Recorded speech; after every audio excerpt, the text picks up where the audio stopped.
Vot näete, nii see käib ja siin peab ikka päris ettevaatlik olema, sest see kulakas kaalub 140 kilo, see ei ole tehtud PVC torudest. Nii, tubli! 20,65 sekundit ja no see on päris hea tulemus, 20,5 sekundiga selline asi ikka turjale võtta. No, iga mees seda ei suuda. Nii, järgmine on Kristo. Teeme rajasid vabaks, et keegi sportlasele ette ei jääks.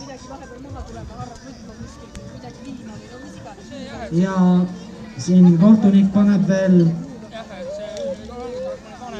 need ratkused paika, et need vahepeal ära ei kukuks küljest.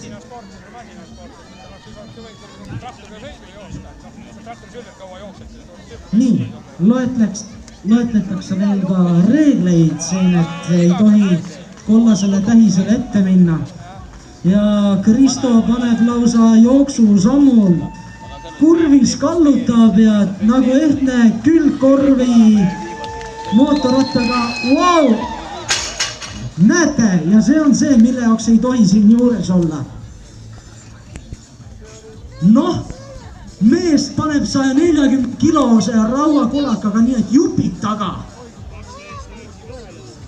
Mida ta veel siis võib teha, kui kurjaks saab? Ei taha mõelda. Nii, ühesõnaga Tarvastu valla nii-öelda lammutustöödel ei ole buldooserit vaja. Kristo 140 kilose sellise raudkulakaga ja kõik läheb katki. Nii, ja Hans on praegu võtmas sisse võistluspositsiooni. Aga kordan veel, tulge raja pealt ära.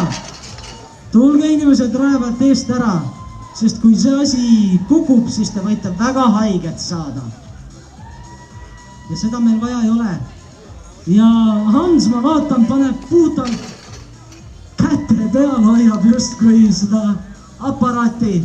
Nüüd, kui ma panen kiire pilgu heitan peale, siis Kristo tulemus oli peaaegu 13 sekundit, täpsemalt 12,95. Hansu Oleg oli 15,54. Ja nüüd on Indrek on veel võistlemata. Ei ole. Kõik on justkui võistelnud veel. Raivo on võistlemata, mitte Indrek. 0 oli kohtunikud vale koha peal lihtsalt, ma vaatasin valet välja. Nõnda, ja üks võistleja siis on meil veel hetkel jäänud. Ja imekombel on Mustla lauluväljaku pingid inimestega täitunud. No ütleks, julge kolmandik on täis. Kohti väga palju rohkem ei olegi. Ja siin näete ühte kiiret, umbes 230 kilost sellist inimest jooksmas ja siit tuli päris korralik aeg. 12,02 ja see on tänase päeva parim tulemus.